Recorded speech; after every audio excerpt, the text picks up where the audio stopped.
empezar la sesión del día de hoy del seminario.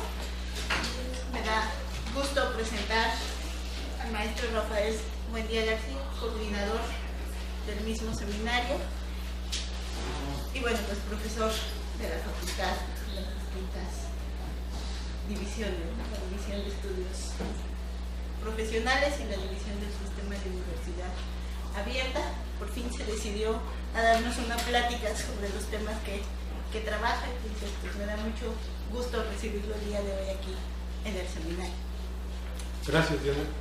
Bueno, esta plática, que la intitulamos Estrategias de Gobierno y Desempeño Económico, para propósitos del seminario, está basada en una investigación y un documento de trabajo del proyecto PAPIT de Reformas Estructurales y Crecimiento Económico en México, que coordina el maestro Javier Cabrera, y que es un trabajo de investigación colectiva de varios profesores, tanto del sistema de universidad abierta como de la División de Estudios Profesionales, y que además participan algunos becarios estudiantes en esto.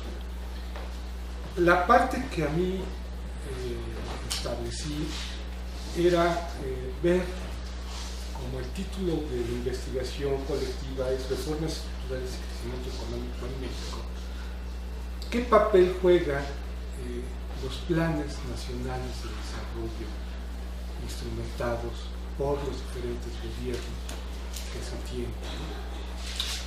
Y quizás sea muy obvio la investigación, sin embargo, el hecho de que nos remitamos a estos documentos nos da una idea de cuál es el marco de actuación de los diferentes gobiernos que esta investigación pretende abordar. Y nos hemos encontrado con varios hallazgos. El periodo comprendido inicialmente es del 2001 al 2012, que corresponden a los gobiernos panistas, ¿no? Y utilizando la misma connotación que los panistas hacen con la docena trágica de los 70, también aquí es la docena trágica sur, ¿no? Pero agregué la parte del gobierno de Enrique Peña Nieto. Entonces vamos a ver esas cosas. Y bueno,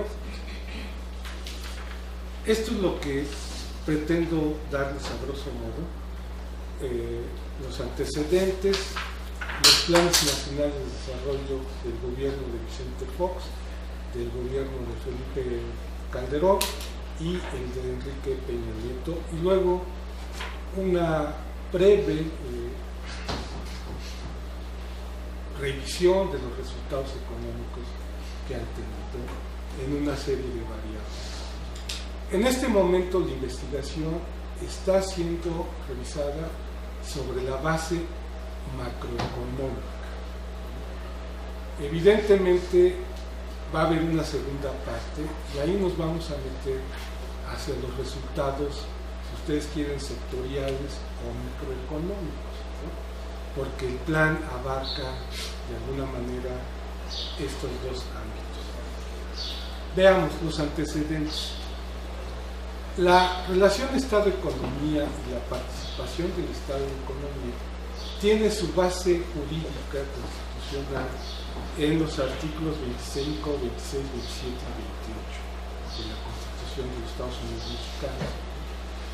El artículo 25, incluyendo las reformas que se dieron el año pasado, aún permiten asegurar y afirmar que existe la rectoría del Estado en el desarrollo económico.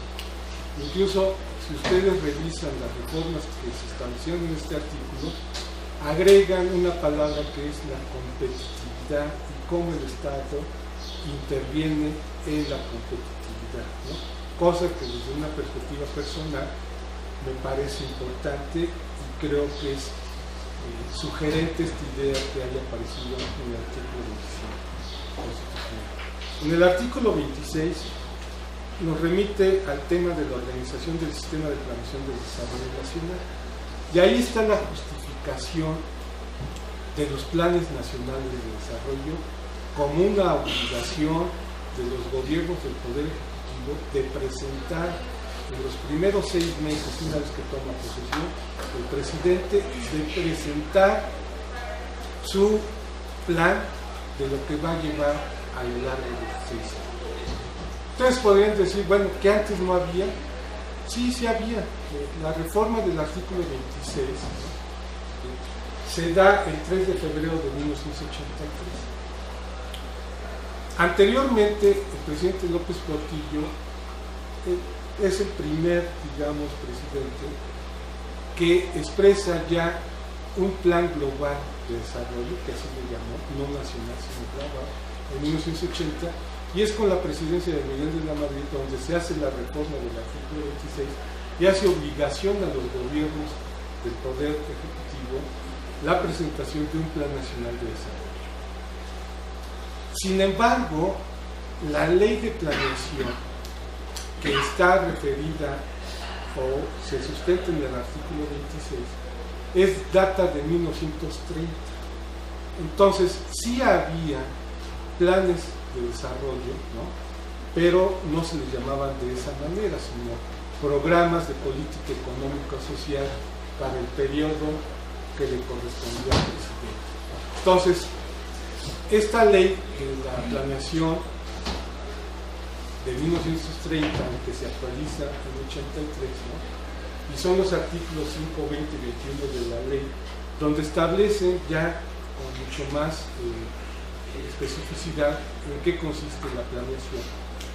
Da que como resultado de que antes le llamábamos programas económicos y sociales del gobierno fulano o del gobierno perengano, ¿no? Sí había esa posibilidad y por lo tanto tenemos la posibilidad de ver cuál era la actuación desde un enfoque de formulación estratégica, ¿no? Cuál era el papel de ese gobierno. Sin embargo, la institucionalidad se da a partir de 1983. La distinción de la propiedad entre lo público y lo privado nos los va a dar el artículo 27, ¿no?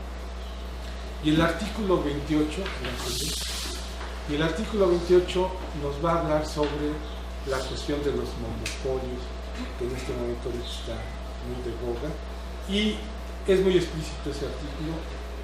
No existen los monopolios públicos o estatales. Bien, veamos el contenido del Plan Nacional de Desarrollo, que me pareció pertinente que viéramos cuáles son los contenidos desde su partida del índice, básicamente. El del presidente Fox, ¿no? Ahí ustedes lo ven en la página, en la lámina, tiene 8 puntos y lo que tiene que ver con la economía es el apartado 6, que le llamó área de crecimiento con calidad. Quizá explicado por su formación profesional y su desarrollo como tal. Es el primer presidente que establece una misión y una visión, ¿no? Como si fuera un plan de negocios para la expresión. En la planeación estratégica se valen estos dos conceptos. Sin embargo, en la planeación que establece el artículo 26, la visión y la misión de un gobierno está en la Constitución y básicamente en los artículos que acabo de referir. Es, digamos, un primer hallazgo que establece este plan. El segundo hallazgo es que, si ustedes ven, el apartado 5, 6 y 7, ahí está todo su planteamiento del presidente. Quizá en una forma muy ejecutiva, al país lo redujo en el concepto de desarrollo social y humano, en el crecimiento con calidad y el orden y el respeto. En el plan en el Plan Nacional de Desarrollo del presidente Felipe Calderón. ¿Y a qué se debe el lapsus? Quizá también por otra práctica profesional del propio, ¿no? Veamos, es que también doy la materia de planeación estratégica. Vean la diferencia conceptual, nada más por el índice. Y aquí vean cómo el presidente Felipe Calderón establece 5 ejes vectores de su planteamiento estratégico, y la parte de la economía está en el eje 2, ¿no? Que le va a llamar economía competitiva y generadora de empleos. Entonces, conceptualmente hablando, ya hay un cierto cambio. Sin embargo, a la hora de los objetivos sí hay una cierta continuidad, ¿no? Ahora veamos el del presidente actual, de Ernesto Peña Nieto. Enrique Peña Nieto. Ya estoy con otro. Vean cómo también cambian sus concepciones, y el apartado de economía se llama México Próspero. Entonces, también cambia significativamente el asunto. Vamos a ver de reojo, así bien. Entonces, la investigación se centra en estos apartados, ¿no? La parte del señor Fox, el área de crecimiento con calidad, ¿no? Y ahí mete un poco el asunto del capital humano, la igualdad de oportunidades, y toda una serie de asuntos donde incluso mete concepciones organizacionales y del desarrollo humano, que seguramente ustedes han escuchado por ahí. En el caso de Felipe Calderón, economía competitiva y obviamente generadora de empleo, dado que él se propuso como el presidente del empleo, ¿no?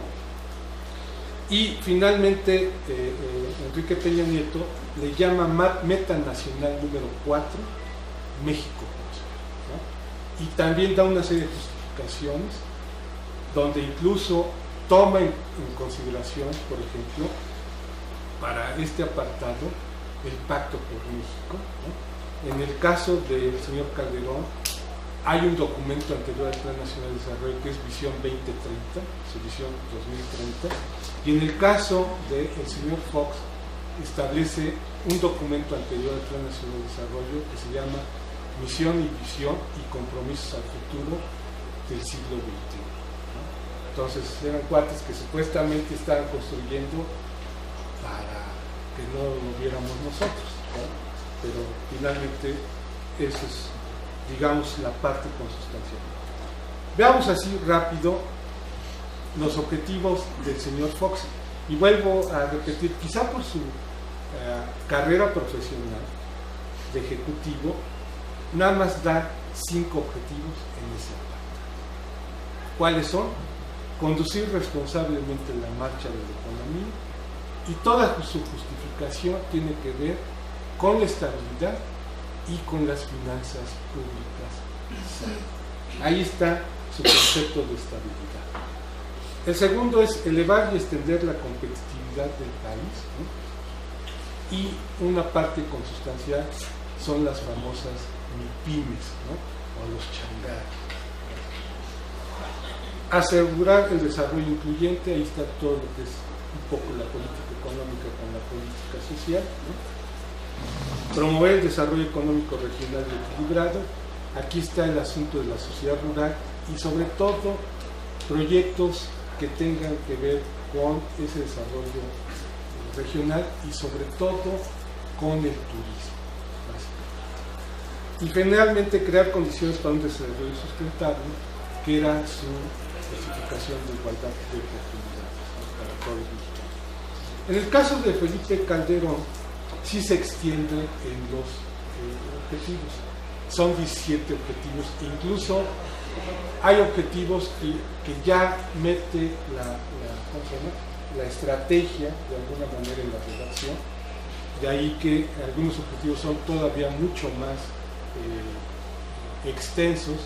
Y nada más para hacer un escaneo rápido, veamos, el señor Felipe Calderón dice: contar con una hacienda pública responsable, eficiente y equitativa que promueve el crecimiento.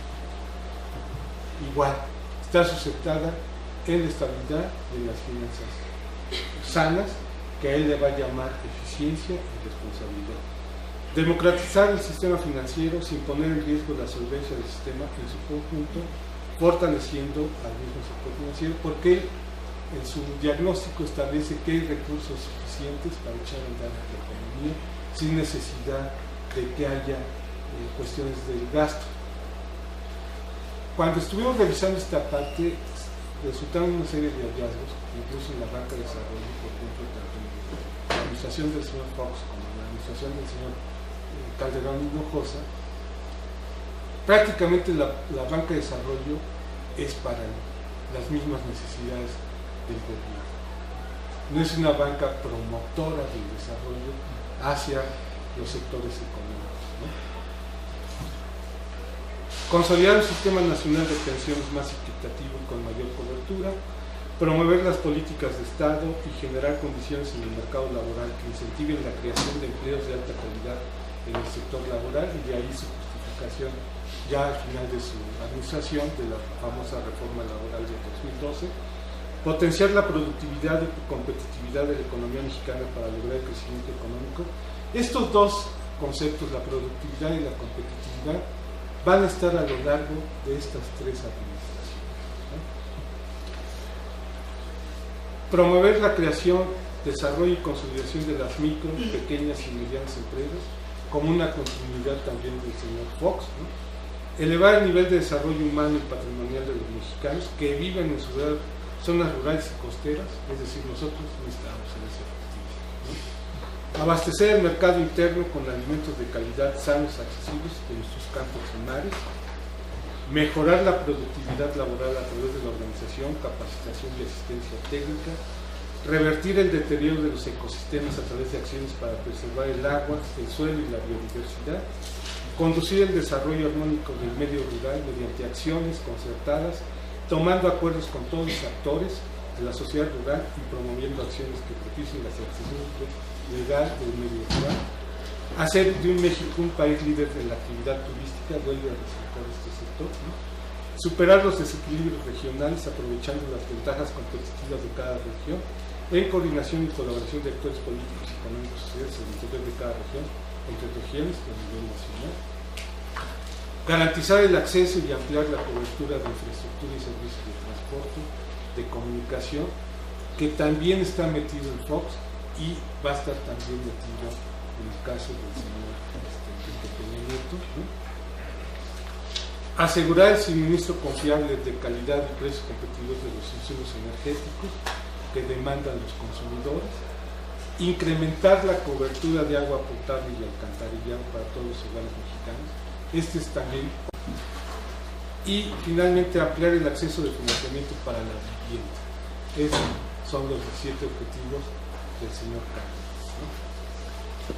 Para el caso del señor Peña Nieto, lo circunscribe a solo 11 objetivos. Y el primer objetivo es mantener la estabilidad macroeconómica del país.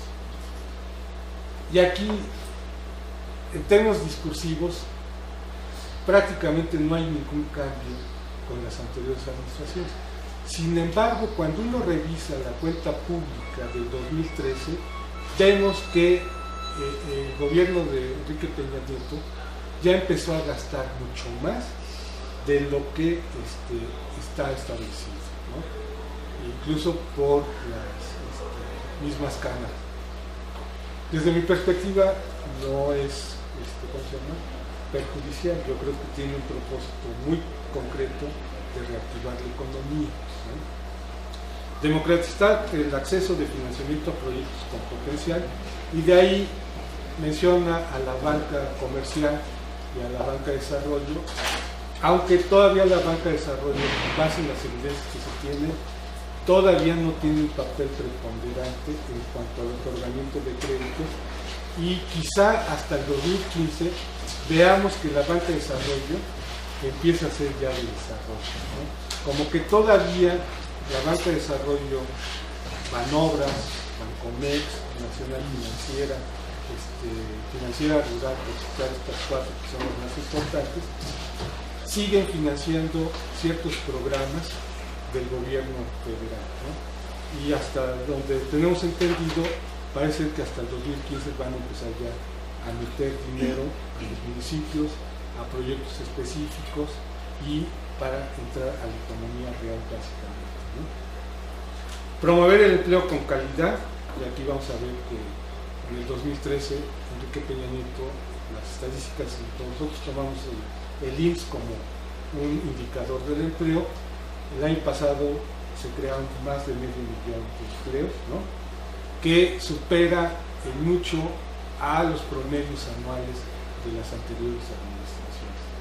Sin embargo, la evidencia parece ser que este crecimiento del empleo no solo se da por la creación de nuevos empleos, sino del traslado del eventual al permanente, ¿no? Impulsar y orientar un crecimiento verde, incluyente y facilitador que preserve nuestro patrimonio natural, al mismo tiempo que genere riqueza, competitividad y empleo. Y aquí están las regiones incluidas y el turismo. Democratizar el acceso de servicios de telecomunicaciones, abastecer de energía al país con precios competitivos, calidad y eficiencia a lo largo de la cadena productiva, garantizar reglas claras que incentiven el desarrollo de un mercado interno competitivo, ¿no? Y desarrollar los sectores estratégicos del país. Contar con una infraestructura de transporte que se refleje en menores costos para realizar la actividad económica, construir un sector agropecuario y pesquero productivo que garantice la seguridad alimentaria del país, aprovechar el potencial turístico en México para generar una mayor derrama económica. Y en consecuencia lo que tenemos aquí, por ejemplo, es que en el plan de Fox eran 5 objetivos y 39 estrategias las que establecen para la consecución de esos 5 objetivos.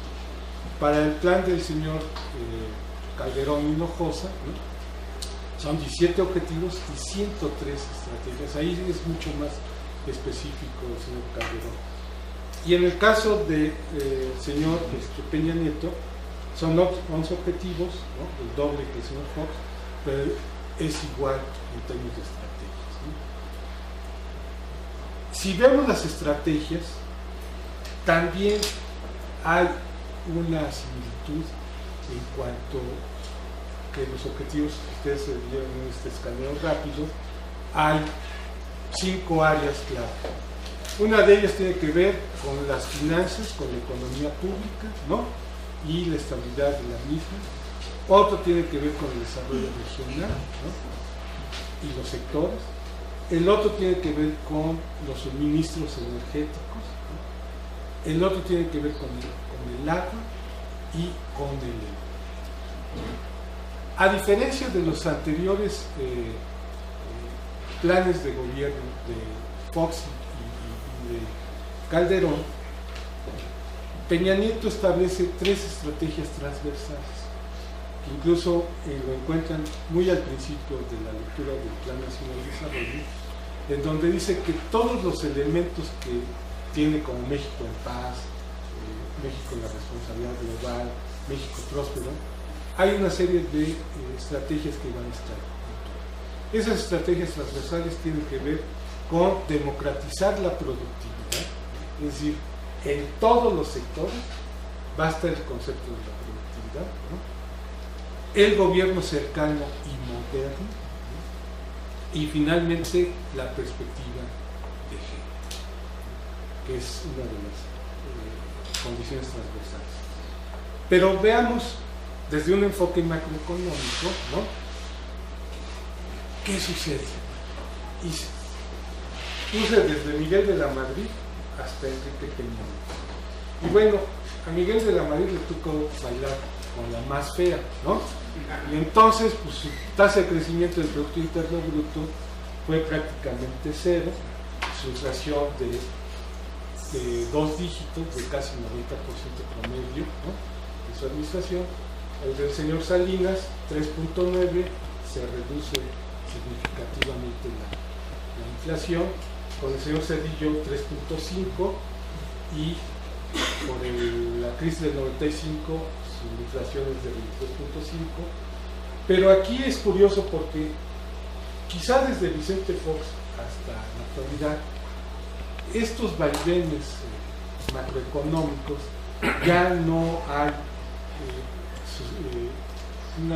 variables significativas que pudieran impedir un crecimiento económico más que en el caso de Calderón.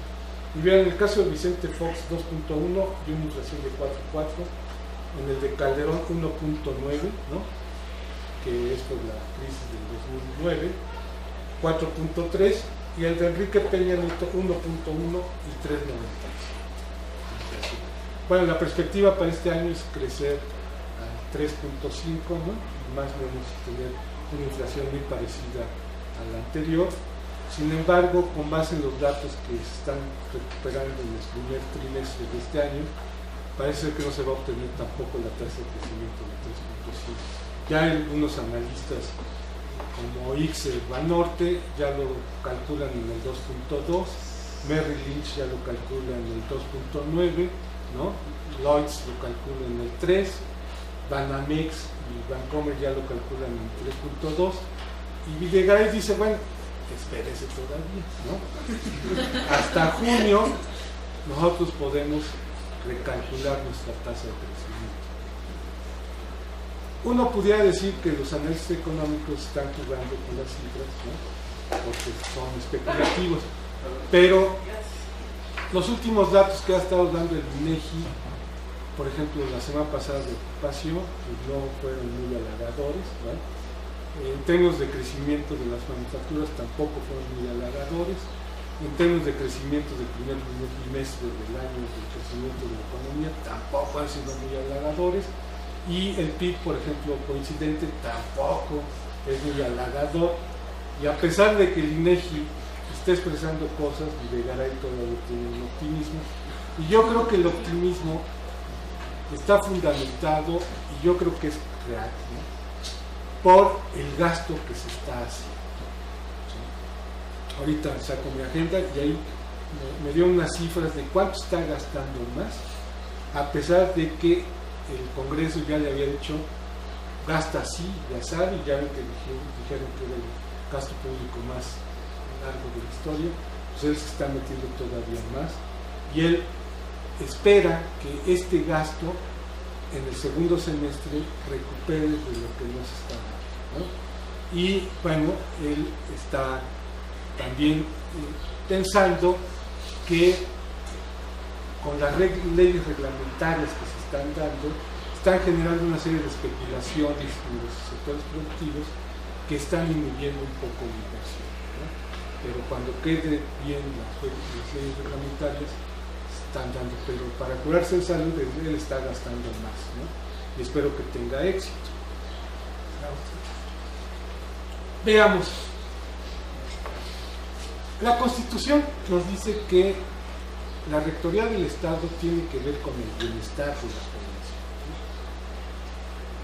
Yo sigo convencido que la mejor política social es la política de no hay más.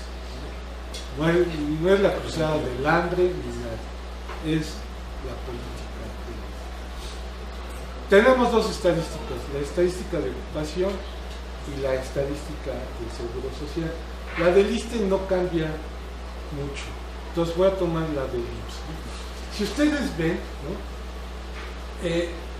Tomé los residuos, valga la expresión, tomé cuántos asegurados había, cotizantes, en el último año del señor Fox, y lo comparé con el último año del señor Cedillo.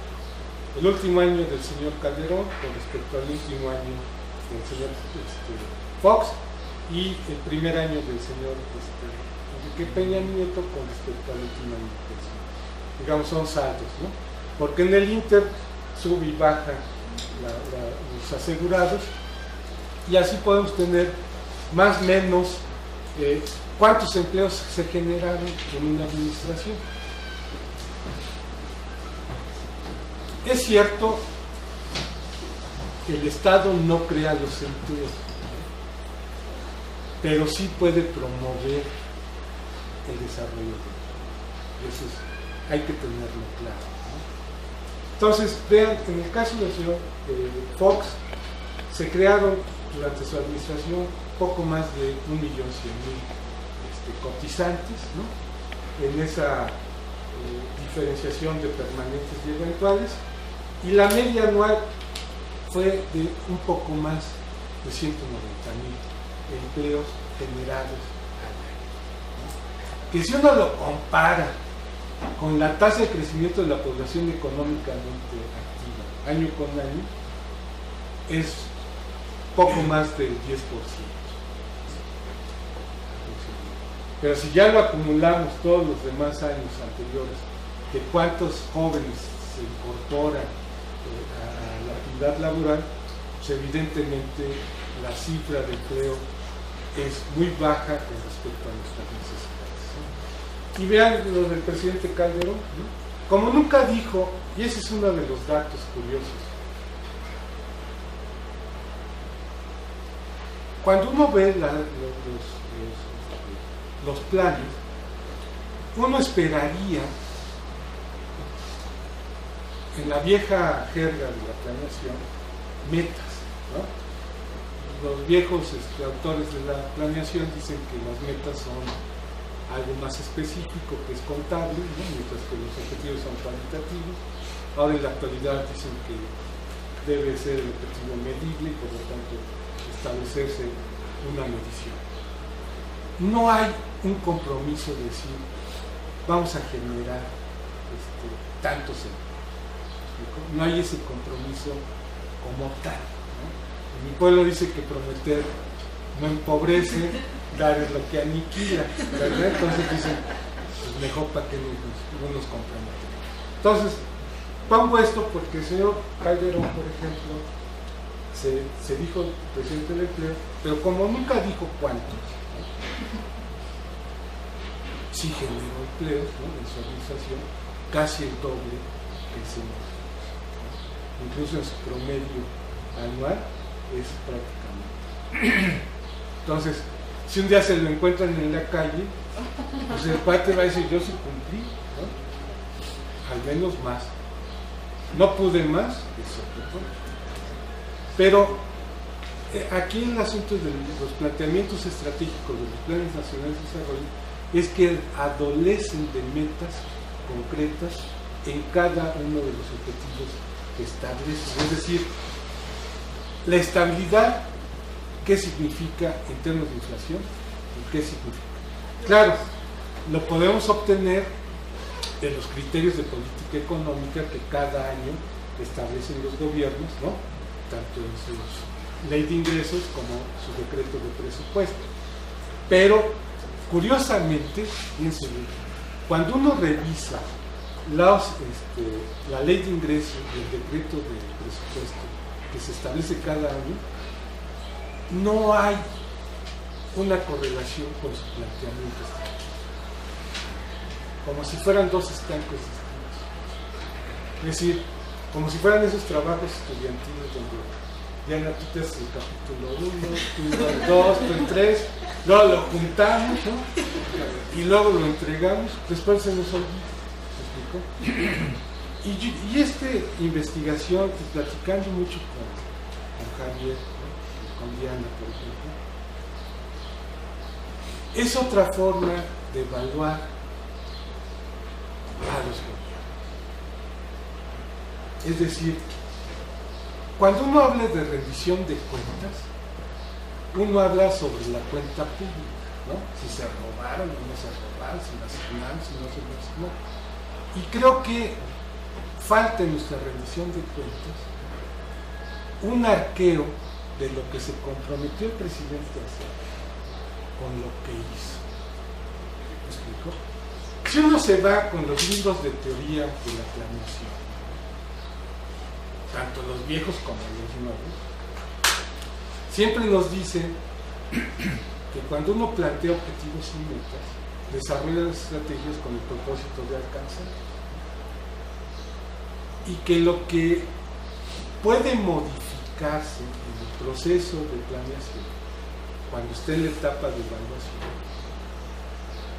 son las estrategias, porque cambian las condiciones del medio ambiente del mercado,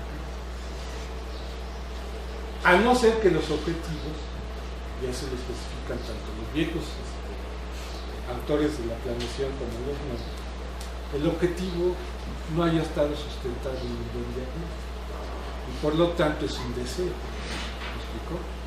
Entonces, también uno de los propósitos de esta investigación es ver qué fue lo que pasó. ¿Me explico?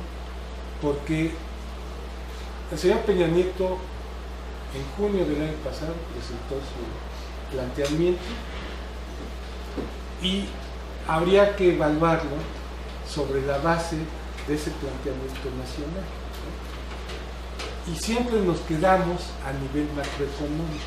Creo que tenemos que empezar a bajar en todos los sentidos y ver por objetivo las estrategias, cómo se llevaron a cabo.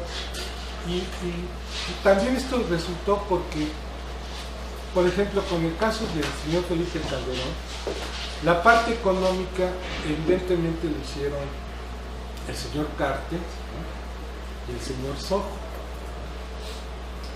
Pero poco tiempo duró el señor Cartes, fue sustituido por Cordero, ¿no? Y luego el señor Sojo por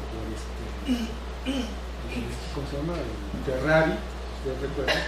Y yo me preguntaba si estos nuevos secretarios se voltearon y sacaron de Plan Nacional de Desarrollo y decir, bueno, ¿a qué se comprometió el gordito, ¿no? Para ver cómo continuó, ¿no? Y en el caso de Hacienda hubo 3 secretarios, y en el caso de Economía también los hubo 3. Entonces, ese también es uno de los objetivos de esta investigación, empezar a ver ese arqueo entre la formulación estratégica y la cuestión operativa, ¿no? Nosotros los economistas estamos más metidos hacia la política económica, ¿no? Y nos metemos a este tipo de cosas. Vean en pobreza. Se supone, yo me acuerdo mucho, y a mí cuando era joven, y todavía lo recuerdo, el sexto discurso de López Portillo. De veras, si pueden verlo, vean, ¿no? Y les va a encantar, ¿no? Porque me recuerda, porque en aquel entonces el señor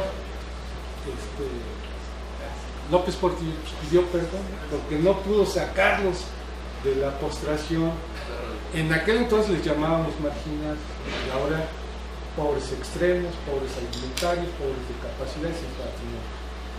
Estos son con base en el Coneval, ¿no? Y vean, nada más voy a tomar el caso del alimentario. Con el señor Cedillo había cerca de 24 millones de pobres alimentarios y para el 2012 23 millones. En términos de porcentaje evidentemente baja porque la población aumentó. Pero lo más significativo, y no sé si ustedes recuerdan a Fernando Cortés cuando vino aquí a exponer. Y el último informe, lo interesante aquí, es que ya suma un nuevo concepto en la pobreza, la vulnerabilidad de los pobres.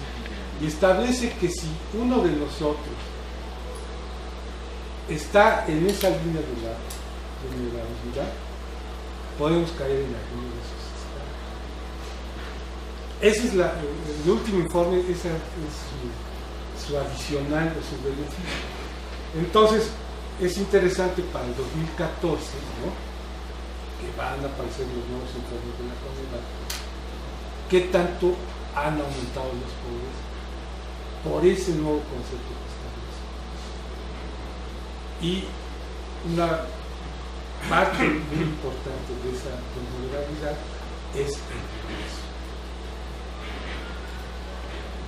Si se salen del IMSS, nos vamos a la informalidad, ¿no?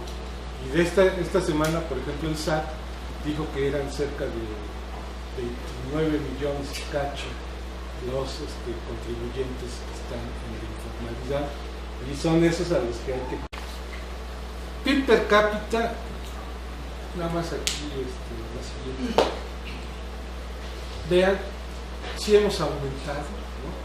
Eso es con base en el Banco Mundial, en el PIB per cápita, a pesar de las crisis que hubo en el año 2008, que se baja, pero ahí la llevamos, ¿no? Pero cuando ustedes ven, por ejemplo, en el caso del señor Calderón, su meta que pone en la visión 2030, que ahí sí la pone, él quería que para fines de su administración anduviéramos en cerca de los 10,000 millones de dólares, perdón, los 10,000 dólares per cápita, ¿no? Pero no le alcanzó el tiempo. Y él especificaba que para el 2030 México, o el PIB per cápita mexicano, estuviera en los 25,000 dólares, ¿no? Y por eso quería hacer esta reforma laboral. Ahora, si lo vemos la economía por la demanda agregada, que a mí en lo personal siempre me ha gustado, porque es muy simple este agregado, y nos dice las variables. Vean cómo no cambia en la administración del señor Fox. Puse en términos de porcentajes, ¿no? El consumo total representa cerca de 3/4 partes de la demanda agregada, la formación bruta del capital 1/5 parte, ¿no? Y el saldo de exportaciones e importaciones, pues es la economía que pasa de un 51% de apertura a un 55% de apertura si sumamos los dos porcentajes, ¿no? Si pasamos al del señor Calderón, vean, los porcentajes siguen siendo los mismos a nivel agregado, ¿no? Entonces, la estabilidad evidentemente sí se alcanza a establecer, y no hay un cambio significativo en cuanto a la inversión, que es quizá, si ustedes leen el libro de Jaime Ross que acaba de ser publicado, es ahí donde está el cambio de la demanda laboral, ¿no? En la formación del capital.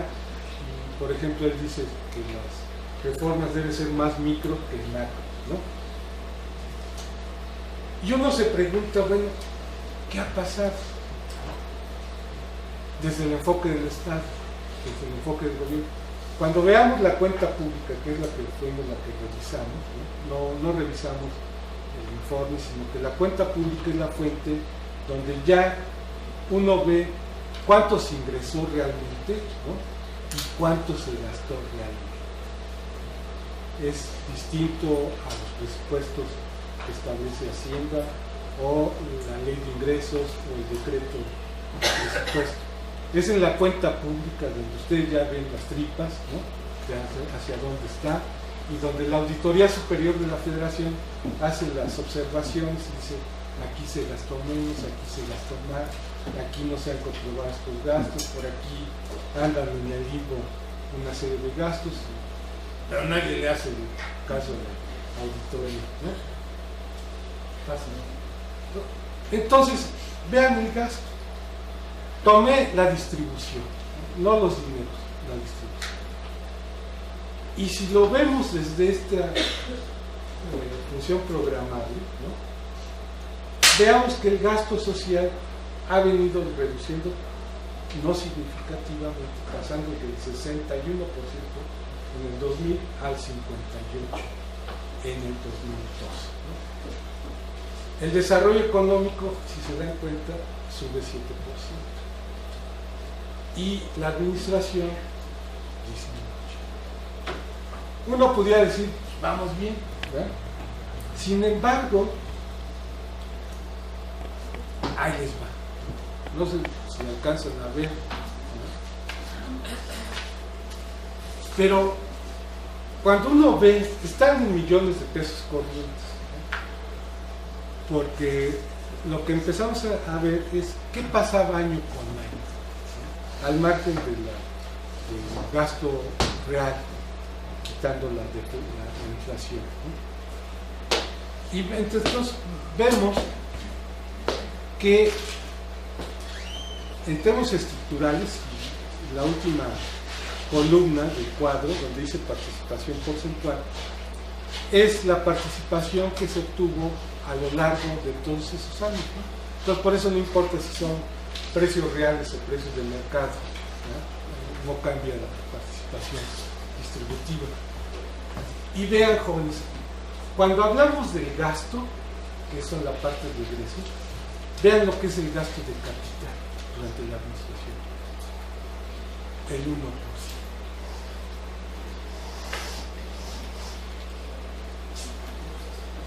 Punto.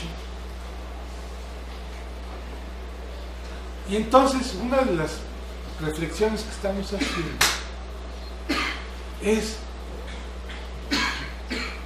si realmente la formulación estratégica,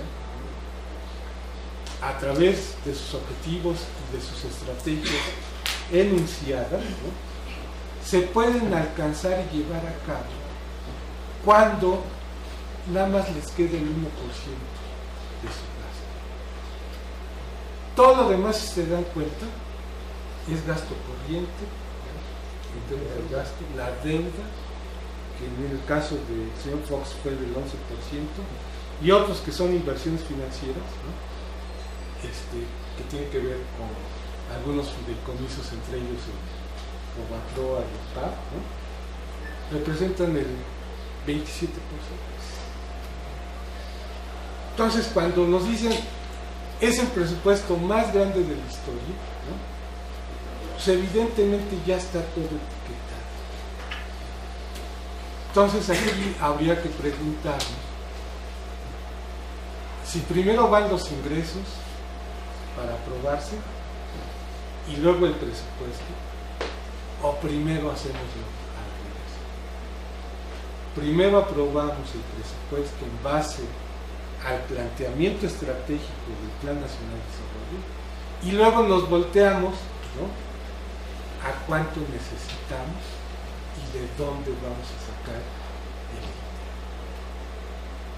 para que entonces podamos lograr convencer a nuestro Congreso, ¿no?, que nos ayude a más deuda, quizá una emisión. Este paradigma de la emisión de la moneda yo todavía lo pongo en duda, ¿no? Y la cuestión tributaria me llama la atención, por ejemplo, con esta reforma tributaria, que tirios y troyanos, ¿no?, tanto de izquierda como de derecha, que siempre los veo del mismo lado, ¿no?, están en contra de esta reforma. Porque la preocupación era allegarse de imagen. Hasta donde tenemos entendido, por ejemplo, tienen problemas de sistematizar el famoso peso en los refrescos. Es decir, todavía no logran tener ese sistema de cuánto nos chutamos por litros de refresco. Nada más tienen la estimación anual, pero la real todavía no la tienen porque tienen problemas de gestión de administración con las compañías embutidoras. No sé si ustedes han hecho el ejercicio. ¿Cuántos litros echan a la semana? ¿No? No duden que al rato, como electrocuras, ¿no?, van a estar en las mesas. Veamos la siguiente. Y vean, en el caso de Calderón, el gasto de capital subió un punto porcentual, 2%. Entonces, yo celebro, por ejemplo, que el actual gobierno esté gastando más. Por aquí debe tener notado.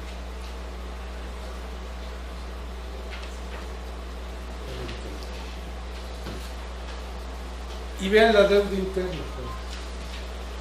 cómo ha crecido la deuda interna, que esa la podemos controlar con mucho más posibilidad, ¿no?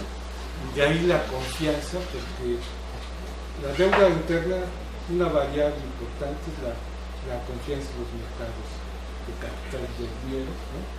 La deuda externa no la podemos controlar mucho, pero si se dan cuenta, en 13 años creció lo doble, y al final las dos últimas columnas está la traducción en pesos, la deuda total neta, y su traducción en dólares, ¿no? son cerca de 454 mil millones de dólares lo que debemos en su totalidad, ¿no? Si lo comparamos con el Producto Interno Bruto, también lo hacemos en dólares, más o menos anda en el 60% del Producto Interno Bruto. En términos financieros todavía no representa peligro alguno la verdad, en términos financieros. El otro componente de estas administraciones es la inversión extranjera directa, que es una forma de financiar el desarrollo. Después del consenso de Washington de 1988, al ver impedido los gobiernos de endeudarse, la inversión extranjera directa se convirtió en una fuente de financiamiento para el desarrollo. Y vean, si quieren, eso en el gráfico, la siguiente, en el periodo del señor Fox, se alcanzaron a tener cerca de 142 mil millones de dólares. En el caso del señor Calderón Hinojosa, 137 mil, ¿no? Y el año pasado para Enrique Peña Nieto, cerca de 35 mil. Las nuevas inversiones, en el caso de Fox, fueron el 58%. En el caso del señor Calderón Hinojosa, 48%. Más o menos se mantiene la inversión entre compañías, que ahí son flujos de compensaciones de los estados financieros, y las reinversiones, si se dan cuenta, ha aumentado en el caso del señor Felipe Calderón y en el caso del señor Enrique Peña Nieto el 29%. Entonces, el 79% de la inversión extranjera se está invirtiendo, pero no es suficiente, porque si nosotros empezamos a ver de estos casi 300 mil millones de dólares que ha habido en estos 13 años, 14 años, ¿no? La mayoría ha sido compra de activos, de industrias que ya existen. Ejemplo, Banamex, ¿verdad? Ejemplo, Walmart con Aurrera, ¿no? El grupo de la Heineken, de la cerveza con Corona, ¿no? Modelos, ¿verdad? Entonces son compras de activos. Entonces realmente las nuevas inversiones, ¿no? Las reinversiones es lo que puede impactar a la economía mexicana. De ahí entonces, si se dan cuenta, que esa variable no ha logrado impactar macroeconómica.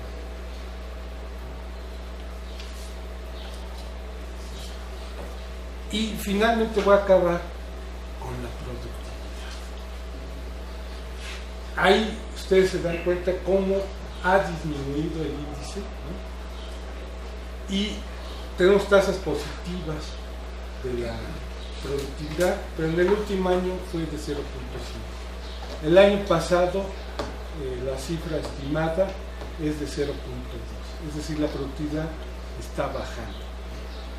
Y aquí uno siempre piensa que la productividad tiene que ver con dos factores: nuestra relación con la economía informal, desde un enfoque macroeconómico, y desde el enfoque de la relación de factores con el factor trabajo, ¿no? Sin embargo, cuando uno empieza a hacer las relaciones producto-capital y producto-trabajo, nos vamos dando cuenta que no está habiendo inversiones en maquinaria y equipo que actualicen los procesos y por lo tanto aumenten las productividades.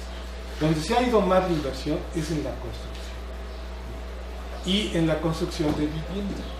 Y si ustedes se fijan en las últimas informaciones, de toda la vivienda que se ha construido en los últimos 13 años, más de la mitad no está habitada. Punto. ¿No? Está asignada, más no habitada. Entonces aquí yo creo que también ese dicho de que estamos gastando mucho, pero estamos gastando mal, necesitamos empezar a meternos más a las tripas para ver si el paradigma de la construcción, ¿no?, es el paradigma que nos pueda llevar a cabo al índice de crecimiento del Producto Interno Bruto.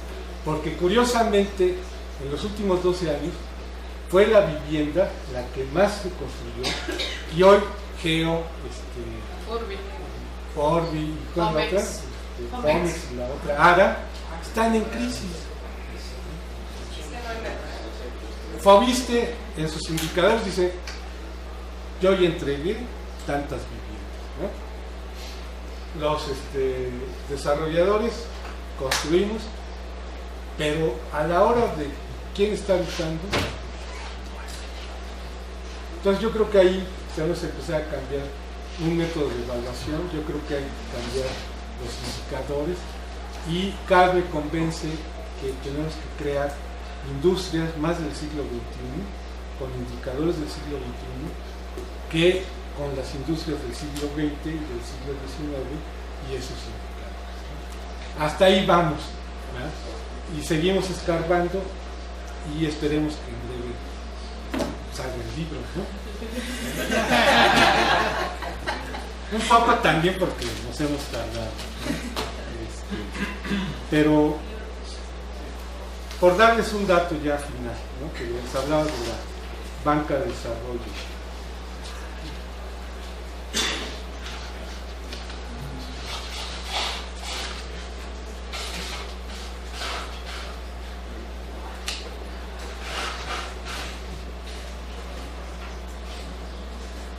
Fíjense bien, la banca comercial en el periodo 2001-2006 más o menos canalizó 6.153 millones de pesos, pero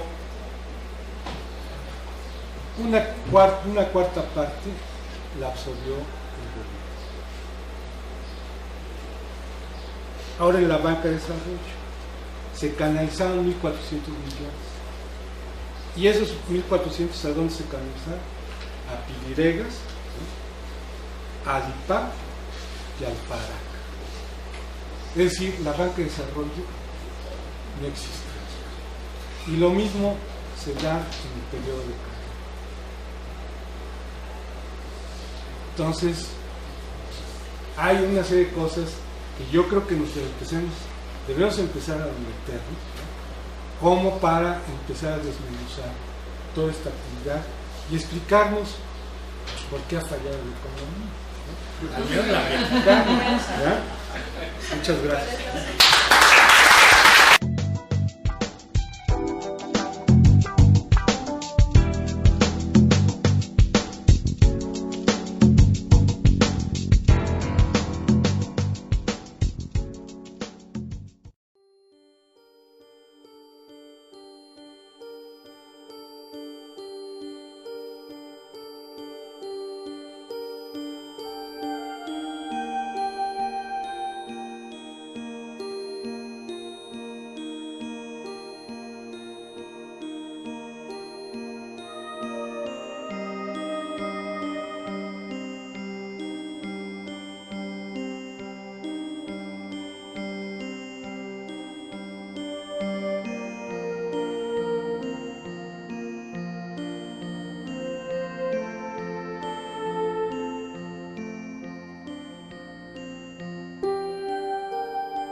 ¿Cuál sería el resultado? Es decir, bueno, malo, la patada de cada uno de los gobiernos que estamos evaluando. Y segundo, pues de manera más puntual, ¿cuál sería la estrategia de política económica que recomendaría para este sexenio? En decirles, pues aquí está el puntero para la producción, la productividad, el empleo, qué sé yo. Gracias. Bueno, más bien que pregunta es un comentario, una opinión. Yo creo que la falta de compromiso o este ejercicio de transparencia que hace falta entre la planeación y la aplicación de los resultados de la política económica se viene bien aprendida por los gobiernos anteriores hacia los shocks externos. O sea, háblese de crisis de petróleo, háblese de fuga de capitales, manejo inadecuado de información privilegiada, no sé, excesos en el sector financiero. Creo que por ahí se puede explicar un poco esta falta de compromiso, porque todavía, al menos en nuestro país, nos ha costado mucho trabajo tener cierta estabilidad macroeconómica para, puedo usar el término que se ocupó para designar la nueva categoría de la pobreza, que es la vulnerabilidad. México somos todavía muy vulnerables a estos shocks por la integración económica global, bueno, la globalización, y bueno, nuestro comercio somos casi una copia, ¿no?, de Estados Unidos. Entonces, yo creo que más bien, porque seríamos saludables, o sea, yo comparto con usted esta intención de que exista esta transparencia y este compromiso de que se lleven a cabo las metas, pero yo creo que se explica más bien por esta cuestión de que todavía no tenemos la suficiente estabilidad como para que un gobierno, asumiendo el costo político, se comprometa a decir, lejos de los shocks externos que nos pueden menguar, vamos a tener este resultado. Creo que, además de los resultados que hemos visto en los planes de desarrollo, este nuevo particular se está enfocando desde mi punto de vista muy bien en el mercado interno, fortaleciéndolo, y bueno, yo lo veo. Sí, gracias. Tengo dos preguntas. Tomando en cuenta el texto del artículo 25 constitucional que se refiere a la rectoría del Estado y como parte fundamental entre el 25 y 26 se hace alusión al desarrollo económico que corresponde al Estado, y para efectos de cumplir con el desarrollo económico se tiene que hablar con la planeación nacional o el desarrollo de la planeación nacional.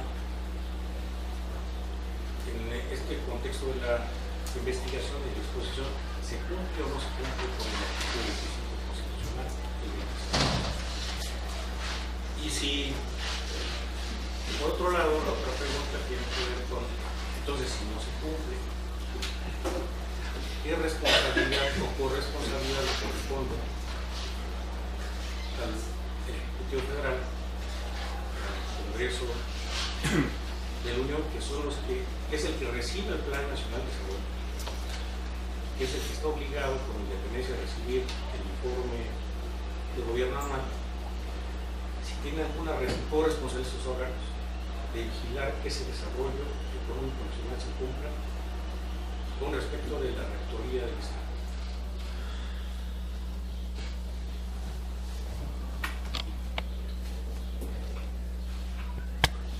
Yo no sabría, bueno, no soy muy bueno para calificar. ¿Qué quiere decir con eso? Si fue bueno o fue malo, no lo sé. Sobre la base de los resultados, es que quizá podamos decir si se alcanzó el objetivo o no se alcanzó. Porque cuando uno, por ejemplo, el sabor de boca que me da al leer los textos del Plan Nacional de Desarrollo es que hay una gran buena voluntad. Cuando uno ve los mensajes que los presidentes están diciendo, coincido con él, en ese sentido coincido, esto, aquello, lo otro. Sin embargo, a la hora de operar, yo creo que la ley de Murphy, ¿no?, se meten tanto en la operación que se olvidan de la formulación que fue su planteamiento. Y aquí la pregunta sería, como presidente, decir, bueno, si yo me comprometí a esto, ¿qué es lo que debo hacer? Y entonces planteárselo a tu equipo económico, a tu equipo social, ¿qué está pasando? Y explicaciones pueden haber muchas, algunas de justificación. Pero yo creo que la evaluación de la planeación, que es la parte que nos hace falta, porque sí tenemos el planteamiento estratégico, pero no hay la evaluación ni el ajuste por parte del equipo que está gobernando. Esa es la parte que creo que está faltando. Porque si dices, bueno, no estoy alcanzando el objetivo, algo está sucediendo. Y tienes que empezar a ajustar tu estrategia, tus operaciones, y empezar incluso a decidir si necesitas más dinero y por qué. Y hacia dónde tienes que conducir.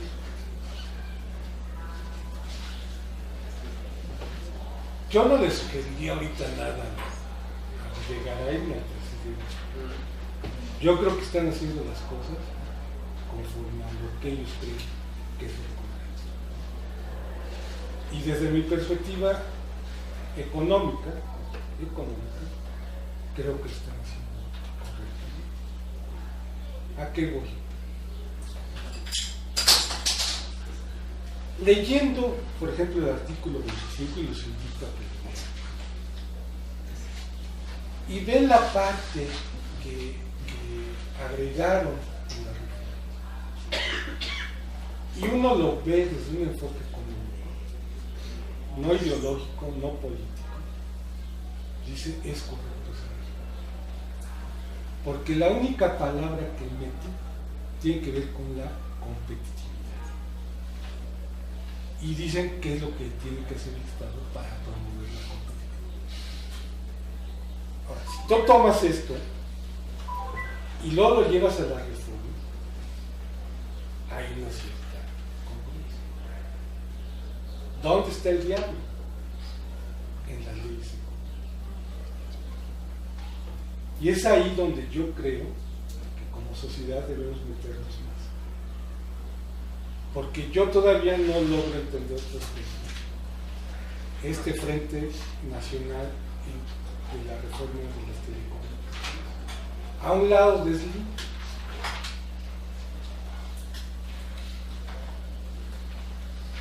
Slim será lo que sea.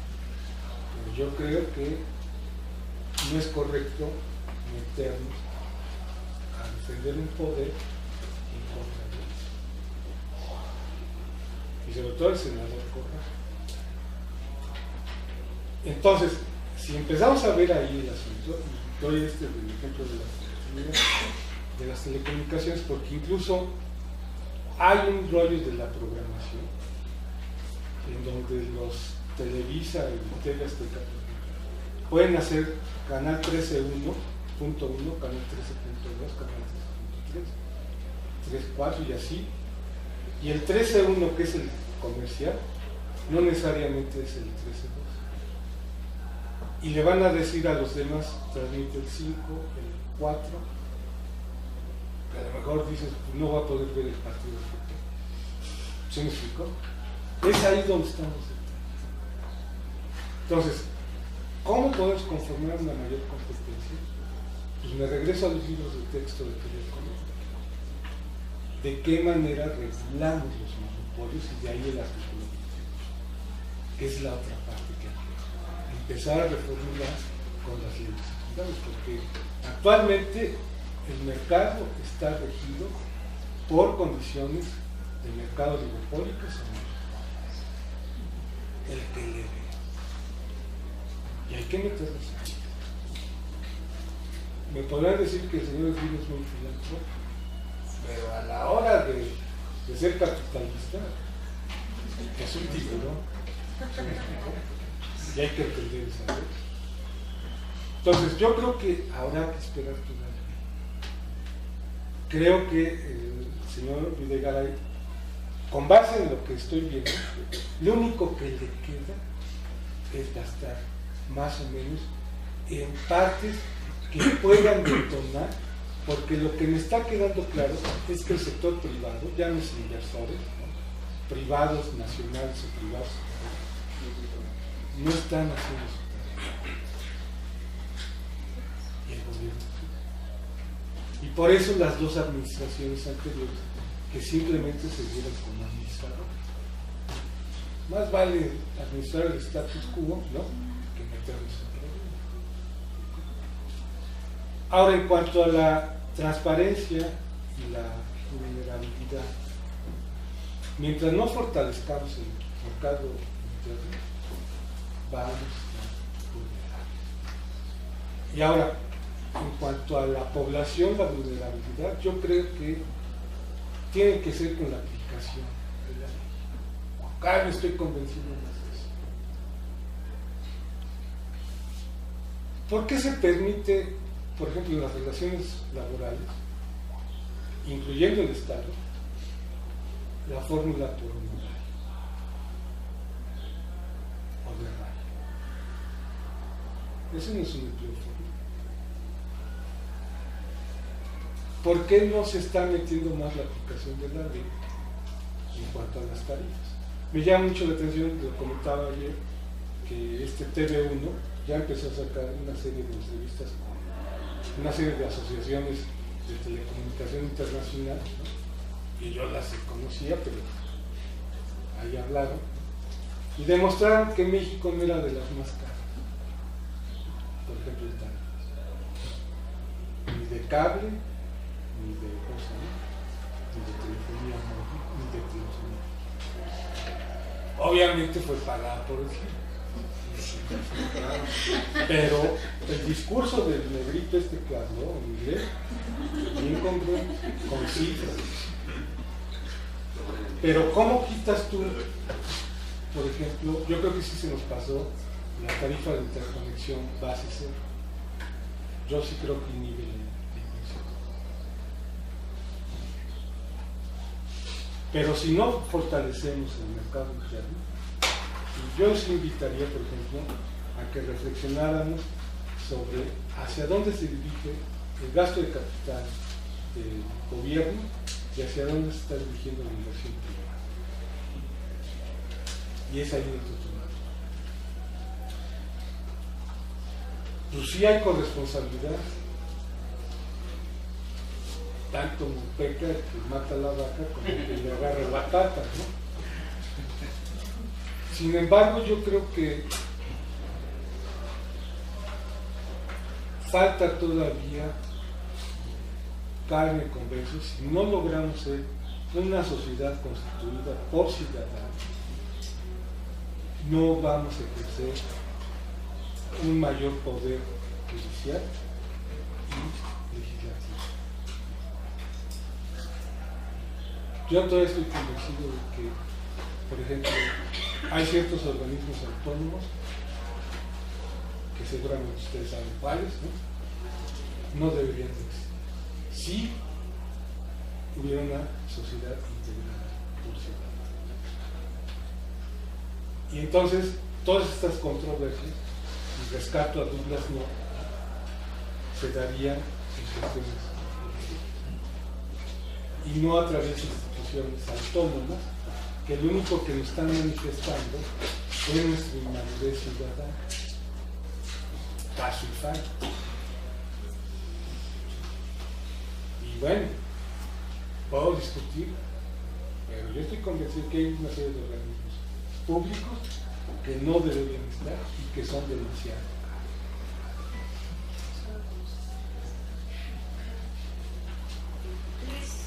caros. Bueno, yo le quería pedir, profesor María, si podría ahondar un poco más en lo del gasto público, porque este año Videgaray dice, bueno, sí hay estancamiento, las reformas son para crecer estructuralmente, pero a largo plazo, y en el corto plazo estamos instrumentando como gobierno de subir el gasto aproximadamente un 20% en este año, ¿no?, que es lo que ya se supone que se está creciendo en tiempo y forma.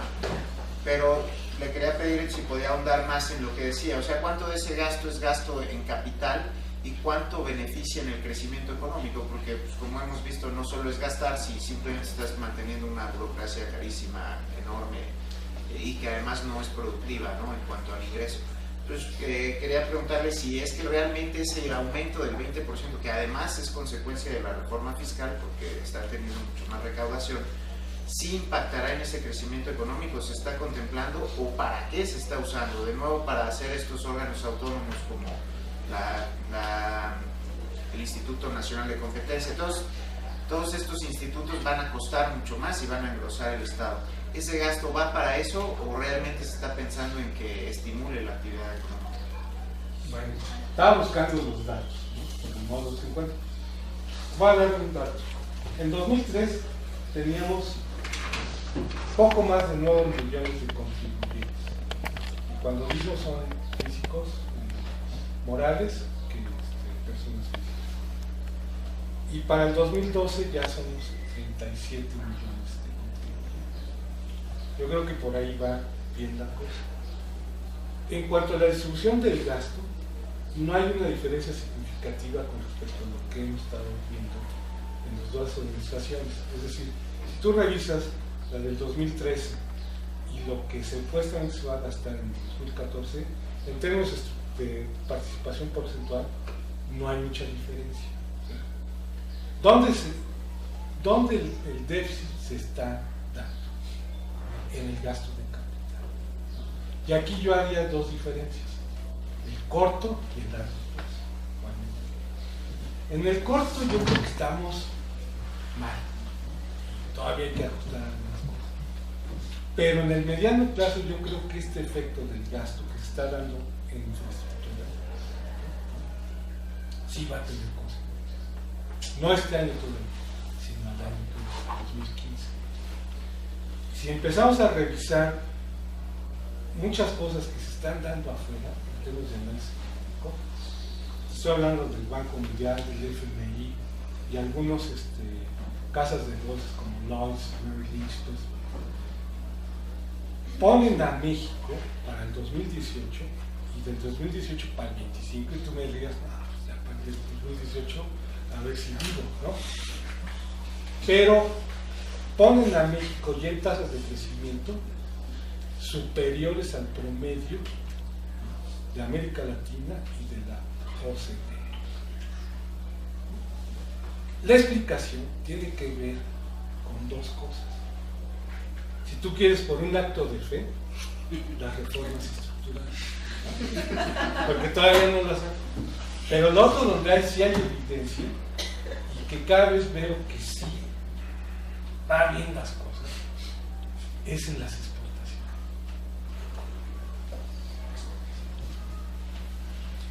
He estado en conferencias, he estado leyendo libros, ¿no?, incluso trabajos doctorales, y cada vez más nuestras exportaciones se trasladan a, valga la expresión, exportaciones de high-tech y de medium-tech, y cada vez más dejamos las exportaciones de origen de recursos naturales. Entonces yo creo que ese efecto ya está dando, todavía no lo vemos, no lo tangibilizamos, pero yo creo que en unos cuantos años vamos a empezar a... Ahora, las tasas de crecimiento, no te creas que van a ser del 7-8 como los chinos, no, los ponen en el 5%. Y en la tasa promedio de la economía mundial la ponen en el 3.8 y la de América Latina en 6.5. Si se logran las reformas como un acto de buena fe, y yo creo que Videgaray, a diferencia de los anteriores secretarios de Hacienda, no fue formado en la escuela de Chicago, y esa es una gran teórica.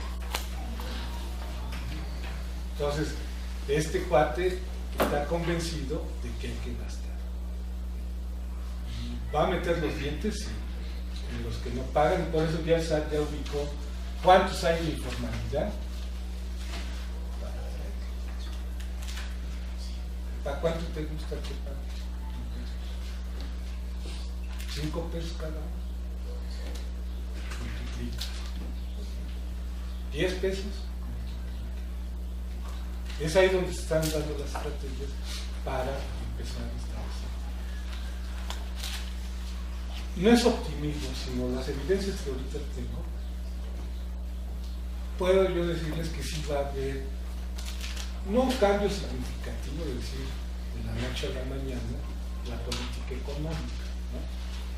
Pero yo creo que sí está habiendo un cambio, al menos de ya no administrar los recursos, sino empezar a darles otro. No les traje la parte de los excedentes petroleros, pero en el caso de Fox hubo excedentes petroleros con no tiene idea. ¿Y hacia dónde se fue? Hacia los estados y hacia el gasto. Y cuando empezamos con la cuenta pública a buscar, los estados fueron gasto. Ni siquiera gasto. Es decir, no lo bebí, no lo comí.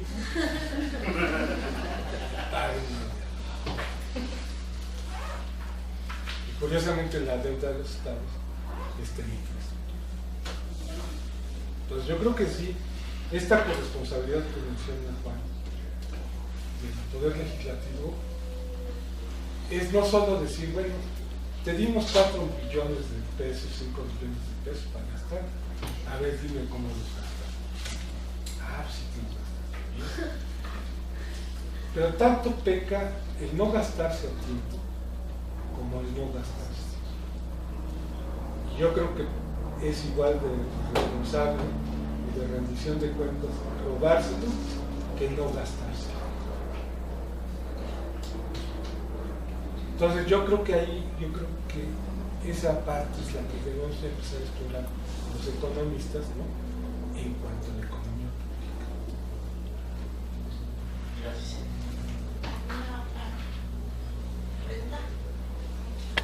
Bueno, no es exactamente una pregunta, pero sí la idea del funcionamiento del seminario es un comentario y algunas preguntas y tienen respuestas.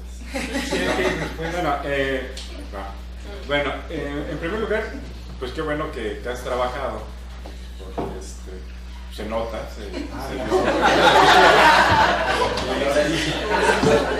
y eso es estimulante para seguir trabajando el proyecto que hemos iniciado ya desde el año pasado y que esperamos que pronto lo podamos ver de manera tangible en un libro. Y pues yo creo que es muy ilustrativa la exposición que has hecho, Rafa, porque muchas veces nos agobia un poco lo cotidiano, las noticias que aparecen en la televisión, en los periódicos, en el radio, etcétera, sobre los actos, sobre los hechos, sobre las actividades de gobierno, sobre los datos de exportaciones, de déficit, de informes trimestrales de Hacienda, etcétera, y poco en algunos los documentos que guían o que en teoría deberían de guiar la acción del gobierno. Entonces, me parece que el trabajo que han realizado junto con nuestro Juan, pues que es muy útil y es muy ilustrativo en ese sentido para irnos a esos documentos, a los documentos que guían la acción pública, y más allá, como ya dije, de la información cotidiana, que es muy útil, por supuesto, pero que a veces nos agobia, a veces resulta un poco difícil de digerir, de archivar y de ordenar. Y en esta idea, a mí me parece que desde que, como tú hacías referencia, desde que se iniciaron los planes, que por cierto el primero fue el plan sexenal, que se elaboró en la época del general Lázaro Cárdenas, en el sexenio de 1934 a 1940, que quedó por ahí un deportivo, ¿no? Allá por el casco de Santo Tomás, como recuerdo de ese plan sexenal. Se han ido elaborando, y el problema y los esfuerzos por la planeación en México pues han avanzado con la ley de planeación, etcétera, pero me parece que hay un problema que es muy importante, y ese problema es el de que no hay evaluación. Es decir, está trunco el proceso de evaluación, que debería de concluir, de acuerdo a los esquemas clásicos a los que te haces referencia, justamente con la evaluación. Pero aquí no hay evaluación, cada quien puede establecer los objetivos que quiera y de repente aterrizar en algunas metas, porque no siempre se aterrizan metas. El señor Fox se comprometió a que durante su administración se crearían más o menos, no más o menos, sino 1.200.000 empleos al año y se crearon 180.000. A veces aventuran a establecer algunas metas. Pero con o sin metas, la cuestión es que no hay una evaluación. Se puede decir lo que se quiera en los planes de desarrollo, se pueden establecer objetivos y metas o no hacerlo, y al final se van y no sucedió nada. Termina la administración, los gobiernos, los gobernantes, la mayor parte se van al extranjero, vivir por temor a que alguien molesto con sus actividades tome algún tipo de represalia, y ahí queda el asunto. Entonces, esa es una cosa muy grave sobre la que yo creo que los senadores, el Parlamento mexicano debería de revisar para que lo hubiera. El funcionamiento de la Auditoría Superior de la Federación, pues cuando presentan los resultados, yo no es posible fijar responsabilidades a quienes fueron responsables de que sea el caso, porque lo hacen 2 años después. Apenas los datos que están presentando recientemente son los correspondientes al año 2012.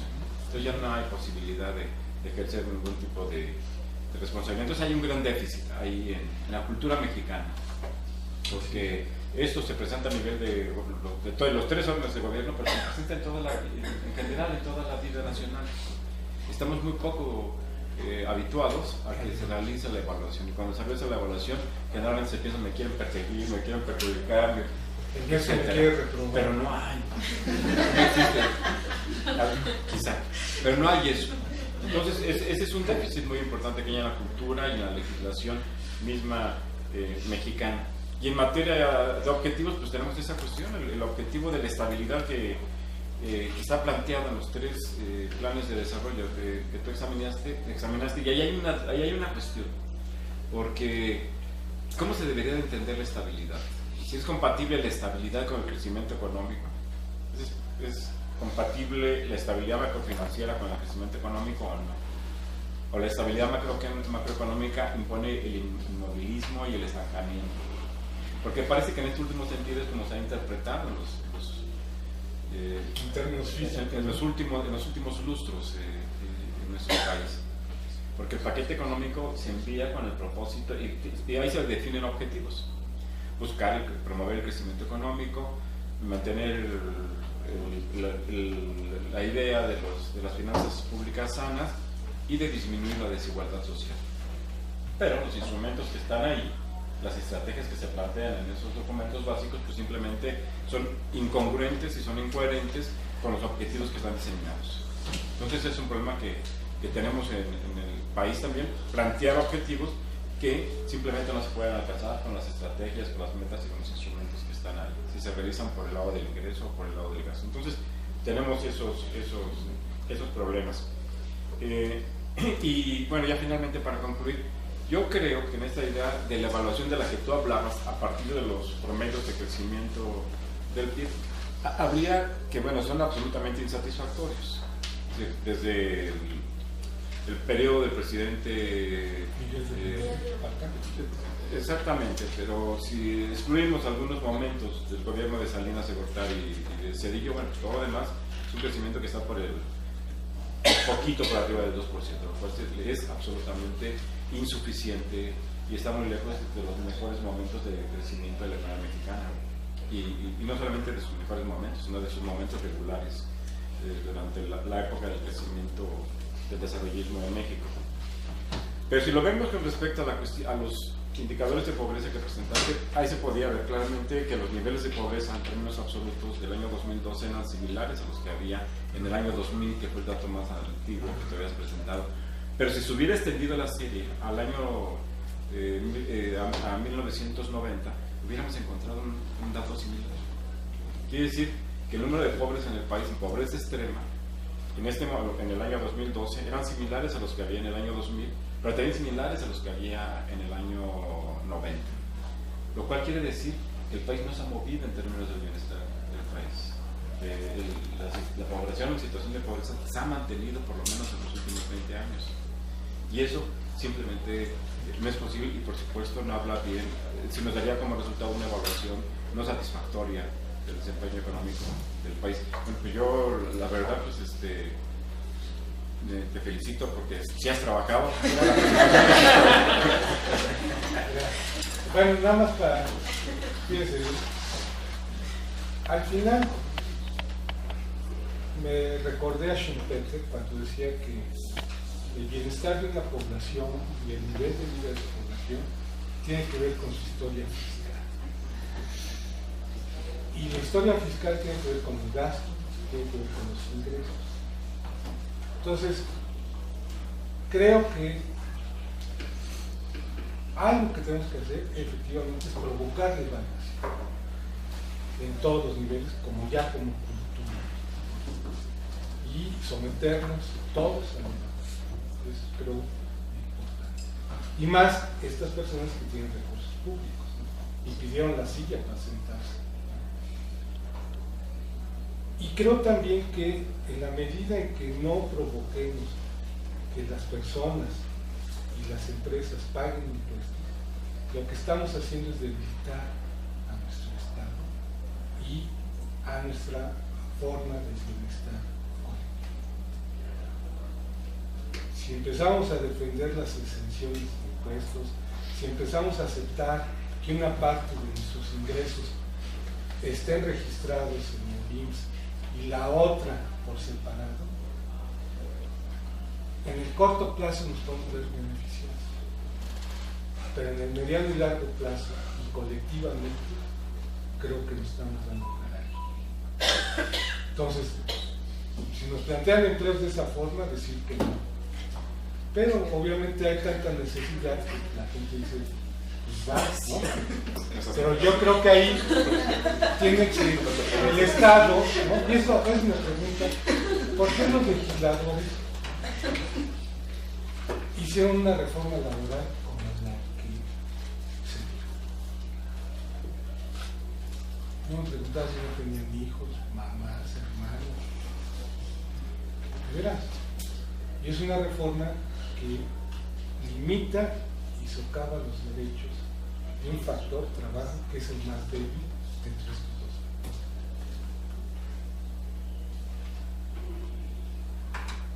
Y lo hacen porque nuestra sociedad efectivamente no está madura en términos ciudadanos. Y en esa medida yo creo que este trabajo va a provocar una serie de reflexiones, ¿no? Como para empezar a crear la gestión gubernamental en ese sentido.